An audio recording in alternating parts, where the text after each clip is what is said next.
Hi there, my name is Keeley Stores and I'm here to teach you how to film a self-tape audition. In the last video I showed you how to do your slate shot. This is the next process of doing your self-tape, the actual audition.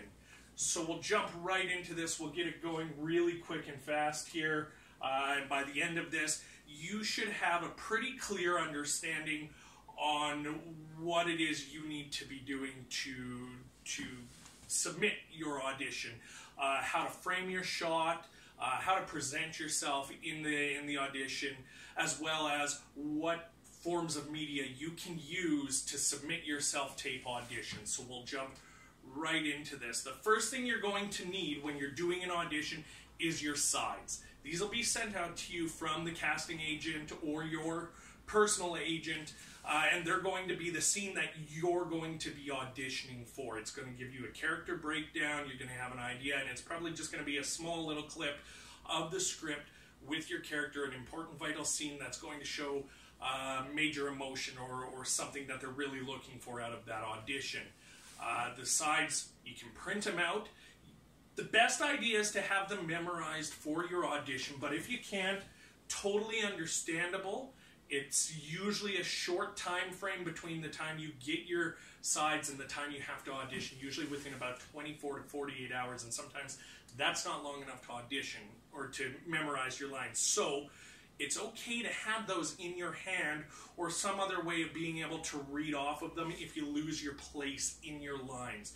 Totally all right to have those with you.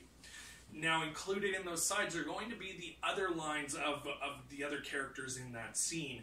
So what you might want to do is wrangle up a friend or your significant other or a teenager that lives in your house that knows how to read fluently and clearly, and they can read those lines back to you. Some people like to imagine those lines being read. They'll hear them in their head or whatever process they might have. My suggestion is really have somebody that can read that to you. It's best to be able to respond to another person when you're auditioning for these scenes.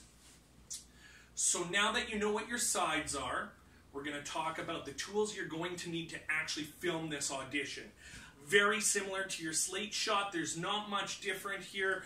You're going to want a tripod, a cell phone with a camera app. You can use a DSLR camera, but it's going to make a really big file, and it's going to be difficult to submit that to your casting agent. It's going to be a huge file. It's going to take forever to download. My recommendation is definitely use your cell phone camera. It's going to make a smaller file. It's easier to decrease those file sizes if you need to. The other thing you might want to do, because you're going to probably want to take upwards of 5 different takes of this audition, so 5 different recordings, have a little battery pack attached to your cell phone. This is going to give you some extra time out of that battery on your phone, just in case it runs a little long, because you don't want that battery to die in the middle of your audition. And then your backdrop. You're going to want the backdrop. Nothing worse than shooting in front of a bookcase or a painted wall with multiple colors or something distracting that's going to pull away from you because you are the main feature of this audition. So now that you know what you're going to need, I'm going to show you how to frame this up. Most cases, they're going to want a nice tight frame. They're going to want from your chest up with just your head in the frame. They're going to want that. Because what they're looking for is the emotions that you're going to be showing in that scene. Sometimes they might want from the waist up. Sometimes, but rarely, they're going to want a full body shot, but most of the time, it's from shoulders up. They want a nice tight shot of your face. They want to be able to look at your face and see what you're emoting. The other thing to keep in mind when you're framing up your scene is have a mark on the floor. This is going to be the same as when you're on set filming. They're going to put a little mark at your feet. That's where you're supposed to stand. You don't tend to deviate too much from that mark unless they blocked it that way. But this keeps your framing consistent and make sure that you're not stepping out of the framing of the camera.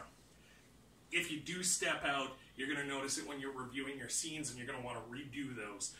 If you're on set and you step out of off of your mark, unless it's been blocked that way, they're going to call cut really fast and put you back on your mark and restart the scene, which wastes a lot of time. So stick to your mark, stay in your frame, deliver your lines, should be great.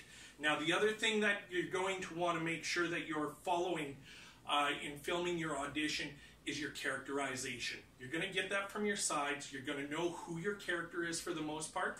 Dress appropriately for that character. If they're a business person, wear a suit or a button-down shirt and a tie or something like that, something appropriate for that role. If they're a pirate, I don't expect that you would go out and buy a full pirate costume, but probably something a little bit more piratey out of your own apparel. Dress appropriately for the role, and the benefit to that is it's going to also help you physically get into your character.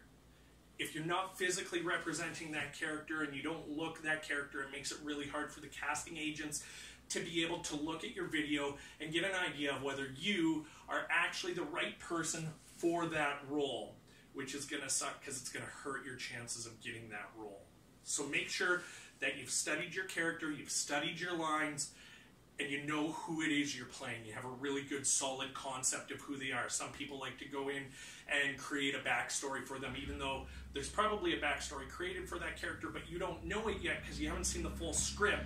So you're going to want to create a character for yourself and make sure that you really know who they are. So when you are in your frame doing your audition, you're playing that character the way you want the casting agent to see it and make it believable. So now that you're done filming your audition, your self-tape audition, you're going to have to submit this audition. And there's a few different ways you can use it. There's several different websites that have been designed specifically for actors who have agents. One of those is Actors Access, and you submit through what's called EcoCast on that. So it's actorsaccess.com, and they'll ask you to submit through EcoCast. The other one is Casting Workbook. They have their own app. It's a great little app. You can edit your videos and everything right within that app, and then you submit it through the Casting Workbook website. Easier options for everyday people is YouTube. You can start your own YouTube channel and then just send the link to the casting agents, or Vimeo. Vimeo has very limited space for saving data, so unless you're deleting the videos all the time, you're going to run out of room and you're going to want to sign up for what's called Vimeo Pro. It's about $12 a month, and you can have, I believe it's 5 gigs of data every month added to your account. In limited situations, you may be asked to submit using a Facebook page. Very limited. I've only seen it a couple times. It's not common in the industry, in the film industry, to submit through Facebook, but it isn't unheard of. And then the last one, obviously, email. So if you are using that YouTube link, you're going to want to email that to the casting agent. In most cases, you're going to email the information over to your personal agent, and they're going to submit it onto the casting agent for you, unless you're self-represented, in which case, go ahead and email it to them directly yourself. And you'll have all their contact information with the original email that they sent you for the audition itself. So, that being said, are there any questions at all from anybody in the audience? No? Fair enough. I'll just quickly reiterate here the importance of the framing as well as your presentation, making sure that you really have that characterization bang on when you're going into an audition.